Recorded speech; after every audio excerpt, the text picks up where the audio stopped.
What's going on, everybody? Thank you for tuning into my channel and welcome to another episode of Backyard Arizona Grilling with Ben the Realtor AZ. And today we are going to smoke a Tomahawk Ribeye on the pellet grill with some hickory wood on the Pit Boss KC combo. You got to stay tuned.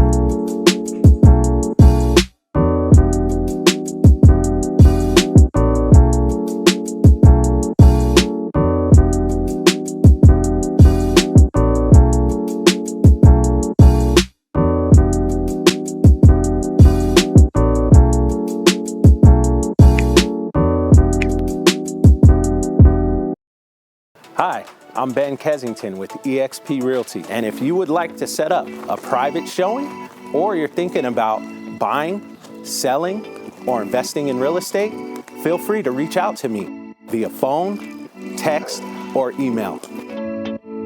Welcome back to my channel, everyone. Smash up that like button, hit the subscribe button, and definitely hit that notification bell so you get notified every time I drop a new video. Okay, so we got the hickory pellets in the Pit Boss grill, and we're getting this grill fired up for a good smoke tonight. Let's go.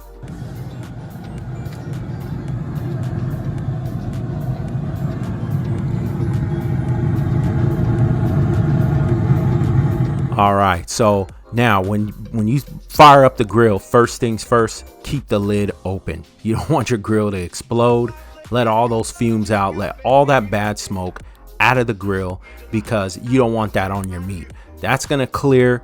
I leave my grill open for about 20 minutes. This is fumes and different things from the previous smoke. So usually I let my grill go about twice. I try to put foil on there. It's a lot easier to clean. All right, so I fire it up for about 20 minutes, keep it open, and then I shut it so that way I can get an internal temp of about 275 degrees for this smoke. And what we're gonna smoke today is a Tomahawk Ribeye. I've got some rosemary, I've got some bay leaves, I got kosher salt, I got ground black pepper, and I've got olive oil. I keep it simple, folks. Okay, I don't like to add rub to my steaks. If you did see my previous video that I did, my first episode, Backyard Arizona Grilling, where I did the pork ribs. Okay, so I did the pork ribs, I did 2 racks, and those were delicious. Now this tomahawk steak, if you use this method, this is just me. I know everybody to each his own. I'm only a salt and pepper guy. Okay, I don't like to put rub on my steaks. I love the flavor. I love that fat. You see that marble in the middle there. I love that juicy fat on the ends because I feel like the fat with the bone in, once you cook it, it's gonna absorb all those flavors and keep all of the seasoning inside the steak and make it a lot juicier with the fat. Okay, so that is a big tomahawk there. What I'm gonna do later in the video is add butter to a pan. I'm gonna cook some butter and I'm gonna throw the rosemary in there, and I'll throw these bay leaves in there, the El Guapo bay leaves. Okay, so you can find those at the Mexican market or even I think Walmart, I'm not sure. Rosemary, I love rosemary, fresh rosemary, always fresh ingredients, ground black pepper as well, and I love kosher salt. This kosher salt, I got this at I think Dollar Tree or Walmart, I cannot remember, but this brand, this specific kosher salt is very flavorful for me on my meat. Now you see that steak, some people would cut some of the fat off. I'm not going to cut any of the fat off this steak. This is a beautiful piece of meat, and every time I have this meat, these types of meats, I like to buy them like a day before or 2 days, nothing more. I don't like to store them too long. I rub a little bit of olive oil, okay, so on both sides, even on the bone.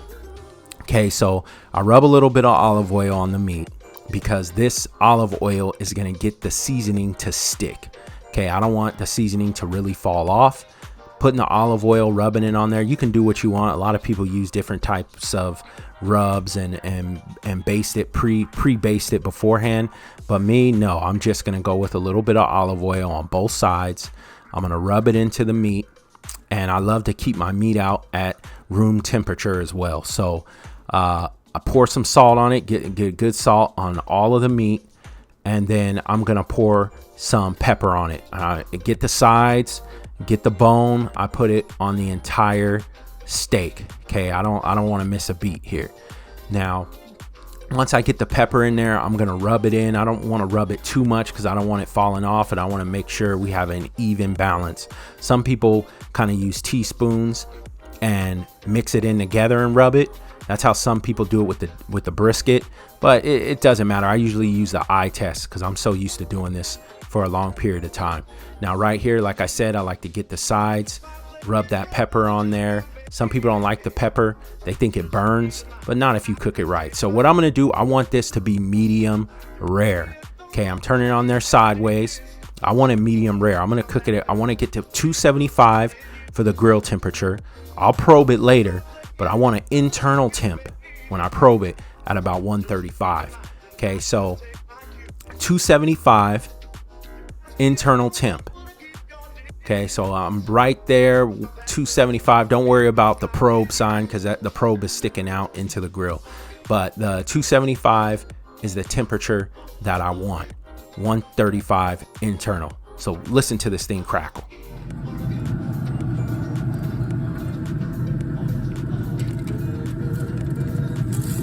I'm gonna flip it here as well. This is probably after about an hour. I'm flipping it, and then I'm gonna probe it so I can pay really close attention to that internal temp. Okay, so I have the app here for the Pit Boss, the Smoke It app, and this isn't the particular burn, but this is just what the app looks like. I can see it from my phone. I go in the house and pay attention to the temperature, especially the probe as well. But I went ahead and put the probe in. Now that I flipped it, it's been about an hour, and I want that 135-ish internal temp. Usually want about 125, 135. This one was pretty thick, and I wanted it medium rare. I don't want to overcook this type of cut of steak. Okay, it's just a ribeye just with the bone in. That's what the tomahawk is. So the bone in, it tastes a lot better, has a lot more juices, gives it a lot of flavor. So as you see, I'm right around 135 internal temp, and I'm getting close to where I want it. It's looking a little dry, and I don't like my meat to be dry. I need to start getting ready to baste. I'm gonna get my baste ready. Okay, and like I said, rosemary, a little bit of bay leaves, and a few sticks of butter. I'm gonna cook that down on my grill here, right on the griddle. That griddle side is propane. This side is the smoke side. That's all pellet wood, pellet hickory wood. So as I cooked it, I'm basting it all over the meat. Okay, getting that butter in there, letting it get in there, letting it smoke all into the meat.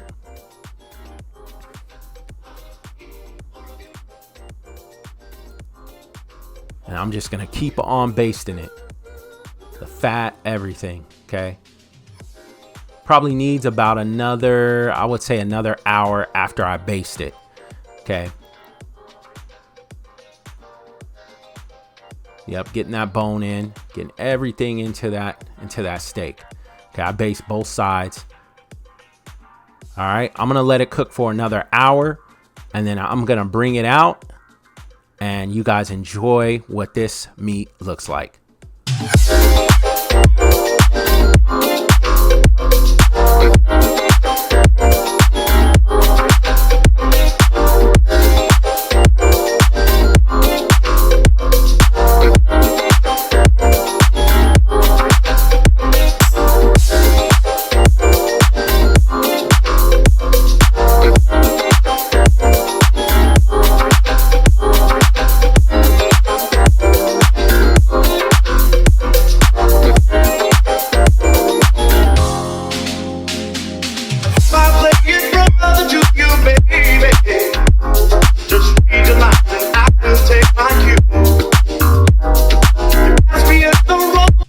All right, so I just let the meat rest for about 15-20 minutes.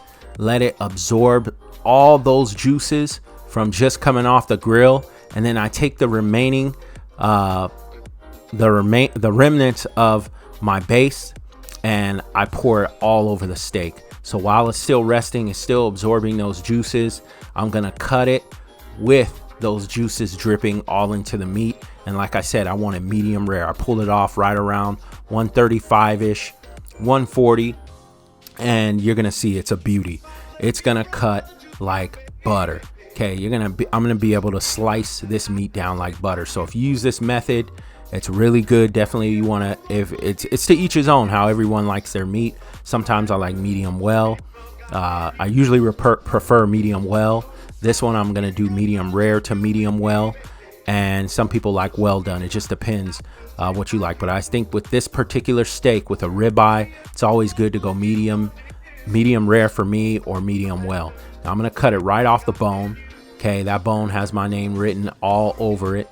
I want to go a little bit against the grain a little bit here when I cut it, and it's juicy, as you can see. And look, at just like butter, it's just slicing going right through the meat. Okay, just slicing. You see, you got that nice little pinkish red right there, not too much. That's how I like it. Now this is a beautiful piece of meat here, and it's going to be absolutely delicious. You have to see the finished product right there. You see it just right. Okay, I got it just right there. All right, I didn't want to be a caveman and eat it like that. This is me and my wife actually shared this. Me and my wife actually shared this piece. So I give my wife a break throughout the week. She usually cooks breakfast, lunch, and dinner throughout the week. So I'll give her a break every now and then, and I'll throw some meat on the grill because I enjoy it. I love barbecuing. So you can see it here. Look at those beautiful cuts of meat with a lot of fat on the end, because I'll mix that fat in with some of the meat right there. As you can see, it's so tender, so juicy, just super tender, super juicy right there, about medium well. Okay, it's really good, really juicy, really tender. It's just falling right off. You saw how I could just slice it off the bone like butter. Wow, look at that piece. Juicy, delicious. That one had my name written all over it. Now with the rosemary, I'm telling you, and the butter and the bay leaves, it gives it an amazing flavor. It can knock you out as soon as you taste one piece. But anyways, you guys, there's a finished product there. Got some mashed potatoes, some Hawaiian rolls, some broccoli, and this was delicious. Thank you guys for watching another episode of Backyard Arizona Grilling. I have a lot more coming for you guys. I'm sure there's a lot of other YouTubers who are looking at this video and wanting to get into this as well. I encourage you guys, smoking is the way. Thank you guys for watching this video. I'll see you on the next one.